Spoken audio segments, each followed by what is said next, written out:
Professor English in Quito, Ecuador. I am Estefania Bravo, and this is From the South.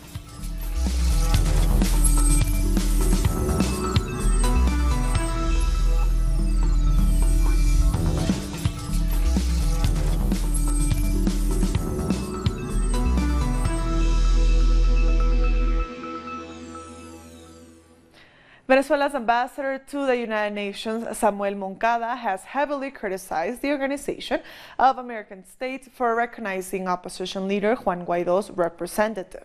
Speaking at the UN Security Council, Moncada said it is illegal and a lie to do so. He also said humanitarian aid is needed in the country, but blamed the U.S., whose sanctions have strangled Venezuela's economy.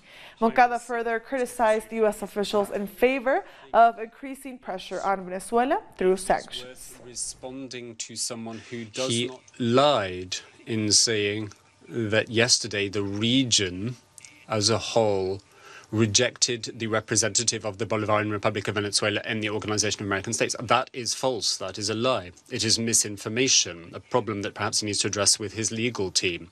Yesterday, what happened in their thirst to promote a coup d'etat in Venezuela and impose a puppet government to uphold their interests, the U.S. interests in Venezuela, which would allow for the pillaging of our resources, then they ran roughshod over the founding charter of the OAS, which is commensurate with the Charter of the United Nations. And they twisted the law to such an extent that what was approved was not the expulsion of the representative of the Bolivarian Republic of Venezuela to the OAS. Rather, they approved and adopted the inclusion of a representative of the National Assembly of Venezuela. And this is absurd. It's a legal fiction. After the Security Council meeting, Moncada gave a press conference where he criticized the Trump administration for pressuring Venezuelan diplomats in the U.S. It happens now that our accounts, for our embassy accounts in the United States, are frozen. We cannot bring in money to pay our staff because the sanctions or the measures of extortion, the illegal measures of the United States, frighten the banks, and the banks don't want to touch Venezuelan money. It's not that there isn't any money, it's that they won't let them into these frightened banks. One of the first to speak at the Security Council meeting was the U.S. Vice President Mike Pence, who demanded that the UN recognize the self-proclaimed opposition figure Juan Guaido as interim president. That is something the UN has repeatedly refused to do and was roundly criticized by Russia and China. The permanent Russian representative to the UN emphatically rejected United States interventionism in Venezuela. He stated that with one hand the U.S. calls for humanitarian assistance, but with the other steals from the Venezuelan people. Reject the methods of the United States with regard to Venezuela. With the one hand, you're grabbing Venezuela by the throat by introducing still new sanctions and restrictions which prevent the country from developing normally. At the same time, international assistance that is required by states should be aimed at creating a situation where a state can take care of its own citizens. However, with the other hand, you are also picking the pockets of Venezuelans. You're shamelessly expropriating Venezuelan assets in Western banks. Just from the beginning of this year, you have taken some $30 billion from the country, claiming that only the self-proclaimed President Guaido can use those funds. The overall damage from the actions of the United States to the Venezuelan economy since 2013 can be calculated in hundreds of billions of dollars. The president of the International Committee of the Red Cross, Peter Pablo, has said they are working with Venezuela to provide humanitarian support across the country. Pablo met with President Nicolás Maduro and other government officials. He also visited hospitals, social centers, military schools, and several neighborhoods in the capital, Caracas. In a press conference, he said the Red Cross is there to provide impartial and non-political humanitarian aid. He also announced the organization has increased its budget for Venezuela from $8 million to $24 million for 2019.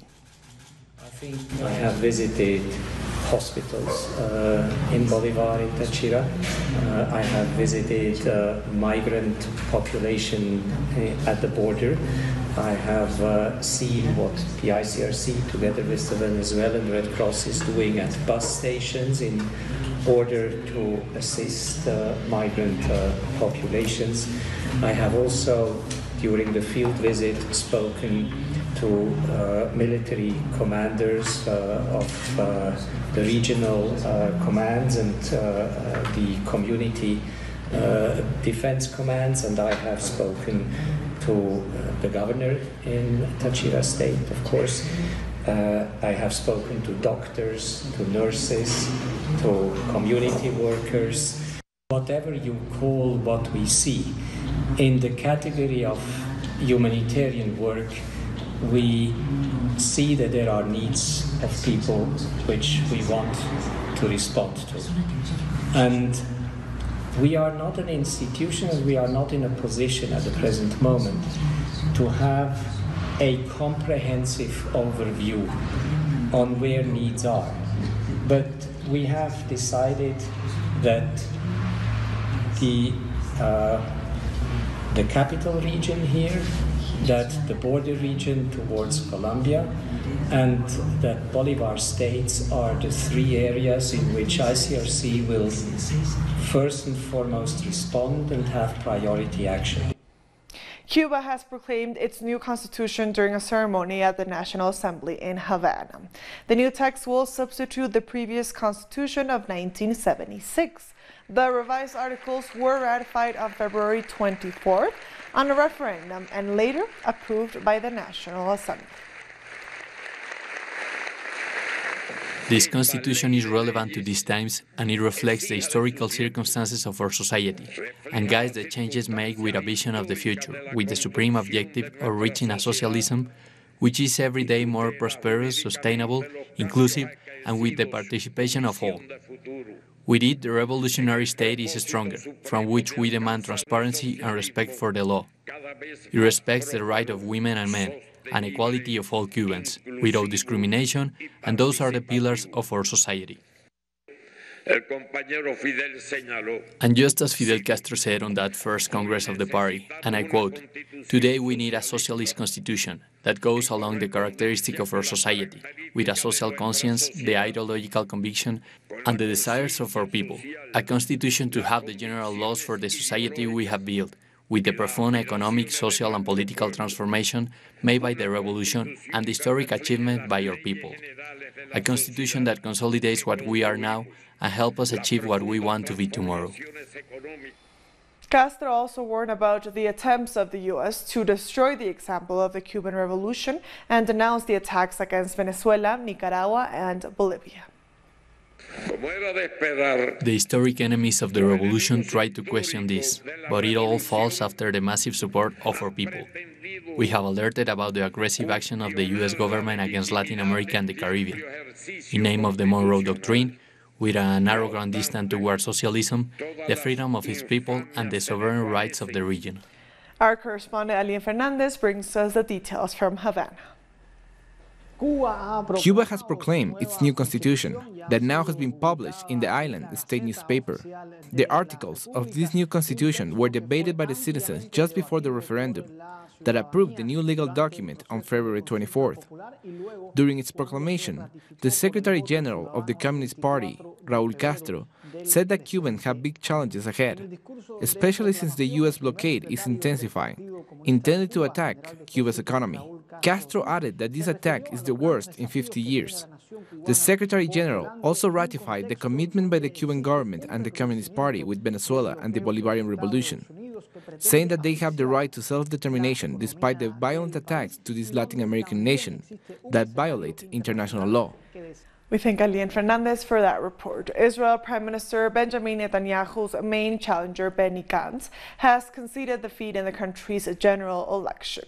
Netanyahu will stay in power for a fifth term with the support of religious and right-wing parties. With almost all votes counted, Netanyahu could form a 65-seat majority in parliament.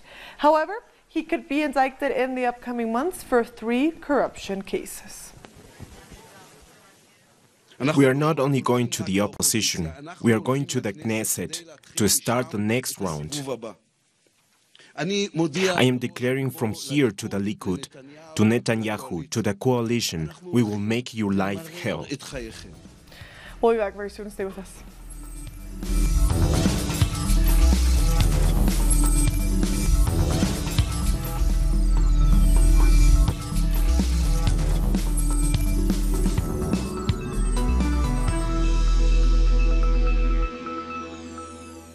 Welcome back. Police officers have raided the house of Peru's former president, Pedro Pablo Kuczynski. A judge initially ordered that Kuczynski be detained for 10 days in connection with a money laundering investigation. The former president was taken to the legal medicine unit after alleging he has a health condition that could prevent him from going into detention. 2 more people were also detained in the case. Kuczynski's lawyer has denied any wrongdoing. This is obviously an abuse, because there is no proof that links our client with any act of corruption. The arguments of his defense have been heard in various hearings. Our correspondent Jaime Herrera brings us more details. We are outside of Pedro Pablo Kuczynski's home, where police forces have been deployed. Also inside, some police officers are raiding the place, along with officials from the public prosecutor's office. This detention order is aimed at transferring Pedro Pablo Kuczynski and 2 other people involved in the case to a police station to further deepen the investigation on corruption and money laundering regarding contracts for the building of public infrastructure. However, it has been reported that Kuczynski has said that he has a health condition at the moment and needs medical attention to determine if he can be transferred to a detention center. Some minutes ago, a police vehicle entered his house to take Kuczynski to the legal medicine unit. There he could stay up to 10 days until the prosecutor decides if an investigation will be open against him. We thank Jaime Herrera for that report. A new migrants caravan has set out from Honduras. Hundreds of people, including women and children, have started their journey north, hoping to reach the U.S. They say they are seeking for a better life and future. 53,000 migrants seeking asylum were detained at the U.S. southern border in March, according to the U.S. Customs and Border Protection. We can't do anything without work. We have nothing and no food for the children. This April 10th marks the 100th anniversary of the assassination of Mexican revolutionary Emiliano Zapata. Zapata is a leading figure of the Mexican Revolution. He was the main leader of the Campesino Revolution in the state of Morelos, where he has been attributed. He was killed in an ambush by government forces. Zapata's struggle for the right to land continues nowadays. For us, it is a historical commemoration, 100 years marking the assassination of General Emiliano Zapata Salazar. And it is a day of sadness, and at the same time, of joy, because he is remembered with honor, and he left us a legacy of justice. The House of Alba Cultural House in Bolivia has been inaugurated. This is the 3rd one that exists on the continent and opens a big space for art exhibitions. Our correspondent, Freddy Morales, has more. The House of Alba Cultural House is based at the Ministry of Culture in a building just in front of the government palace in La Paz. It gives us a way to make a worldwide appeal for unity, integration, sovereignty, and dignity. This is why ALBA was created. Thanks to this Community Solidarity Fund, we were able to create a political alternative which includes geopolitics and cultural base. ALBA TCP, formerly called the Bolivarian Alliance for the Peoples of Our America, People's Trade Treaty. It was created by Venezuelan President Hugo Chavez and Cuban President Fidel Castro in 2004. The ALBA organization has about 60 million people. We decided to form an intergovernmental organization based on the idea of social, political, and economic integration. We have a lot to accomplish, and as our commander Hugo Chavez said, it doesn't matter what we have done. What matters is what we are yet to do. The House of Alba Culture House is a 4-story building equipped with an auditorium, library, textile art rooms, and exhibition areas. It also has a José Martí Café, the Bolivarian Alliance salon and rehearsal spaces for dance and theatre enthusiasts. It's not the best time for the Latin American community. Dark clouds are looming as entities are trying to control us. This is a huge mistake and a step backwards in history that threatens the entire continent. Alba represents an alternative future of unity based on joy, creativity, and identity. This is the third house of Alba built in the continent. The other two are in Cuba and Venezuela. They serve as centres to promote the culture of member countries and other cultures across the globe. Almost all of its services are free, like the professional recording studio built in La Paz. The Cayman Islands Court of Appeal has ruled in favor of the government, blocking the recent same-sex marriage ruling from taking effect. The appeal panel has held the modified marriage law's implementation until the government's appeal is completed. That appeal will be heard in August. The court's decision effectively stopped the same-sex couple who initially brought the landmark case before the court from getting married on Wednesday as planned.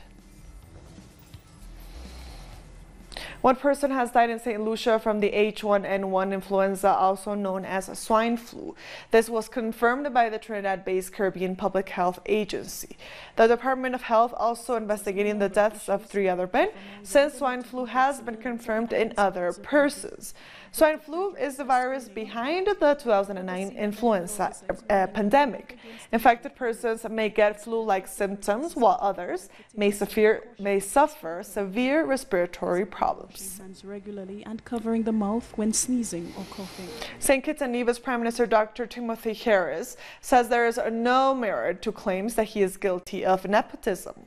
The opposition and other critics have said several close relatives of Dr. Harris are in top positions in the judiciary, the banking sector, and other areas. While acknowledging that his family members do hold key positions in some of the areas mentioned, Dr. Harris says they had all been appointed under the previous administration. A Trinidad and Tobago-born man living in the U.S. has been accused of plotting to drive a van into pedestrians at a shopping compound in Maryland. 28-year-old Rondell Henry stole a U-Haul truck with the intention of using it as a weapon. Although Henry faces no terrorism charges, court documents detail terror-related accusations and statements. The man has been charged with interstate transportation of a stolen vehicle and faces up to 10 years in prison if convicted. We'll be back very soon. Stay with us.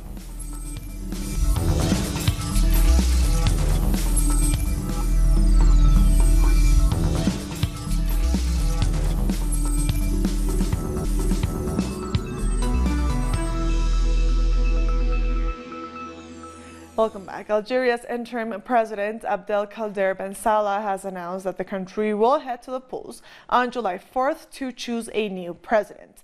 Ben Salah pledged on Tuesday to organize fresh elections within 90 days of him being appointed as interim president. He was appointed as interim president by the country's parliament on Tuesday to replace Abdelaziz Bouteflika, who resigned following mass protests. But protests continue despite the interim president's announcement. Demonstrators are calling for immediate elections and an entire change of government. They have vowed to continue protests until their demands are met. They have to go. They all have to go. They are undeserving. Not Ben Salah, Bedavu, or Benes. Not a single one. We need a new country, a new country. Let us live. Leave. Dozens of farmers from Africa have protested outside the European Union Commission building in Belgium against what they are calling the dumping of milk from the European Union onto African markets. The protesters say the practice is not only robbing African farmers of the much-needed market, but it is also a danger to people's health as the milk is tainted with products such as palm oil. They add that if left unchecked, the practice will destroy the livelihoods of millions across Africa.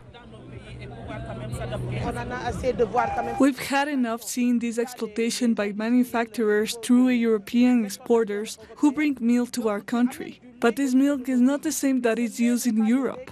This milk has been made richer with palm oil. And I think that in Africa we have enough problems not to have more public health issues added to them. And there is also dumping, because now the European policies with their subsidies, overproduction and many other things, that's dumping. I think African countries should not have to accept this exploitation. The United Nations has postponed a reconciliation conference in Libya amid fighting in capital Tripoli. The three-day meeting was to open a path to presidential and parliamentary elections by the end of the year. 120 delegates were also expected to be part of a negotiating table to chart the country's political failure. In a statement, the UN envoy to Libya said he could not ask people to attend a conference to the backdrop of artillery shelling and air raids. Funerals have been held for 12 girls killed by airstrikes in Yemen. A crowd carried their coffins across Sa'an. The girls were killed after blasts were registered near two schools in the capital on Sunday. The Saudi-led coalition continued carrying airstrikes this Wednesday against two Houthi targets. We come today to the funeral of Yemen's children, who were in school and were brutally and criminally targeted by the Saudi-American enemy. Why did they target them? Are they the militia they said were accurately targeted? Is this the accuracy? To target girls and children from Al-Rae school and say they are Ansarullah militia? Where are the militias? United Nations staff members in Ethiopia have participated in a remembrance ceremony for their colleagues who lost their lives when an Ethiopian Airlines Boeing 737 aircraft crashed last month. The ceremony was attended by members of staff for various UN agencies and relatives of the victims. The 21 employees of the UN were among the 157 people that died when Ethiopian Airlines flight number ET302 crashed a few minutes after taking off from Addis Ababa. I wish we never had to mourn the loss of our colleagues and our friends. It is never a day that we wish for. Our colleagues, 33 of them, 21 from the UN and 12 from the NGO community, were men and women, mothers, fathers, brothers, sisters, husbands. Marcelino, I learned so much from you. I want you to know how big a presence you had and continue to have in my heart. How much you touched the hearts of people who knew you. My thoughts of sorrow go to all of the other people on that plane. Scientists for the first time in human history have managed to take a photo of a black hole using a global network of telescopes. The slightly blurred photo of the black hole at the center of a massive galaxy called Messier 87 was taken using data from 8 radio telescopes in 6 locations across the globe. The combined signals created a planet-sized telescope that could capture a glimpse of the black hole, which is about 54 million light years away from Earth. And with that story, we've come to the end of this news brief. These and other stories, as always, find them on our website at telesurenglish.net. And also join us on social media. We are on Facebook, on Twitter, and on Instagram. For Telesur English, I am Estefania Bravo. Thank you for watching.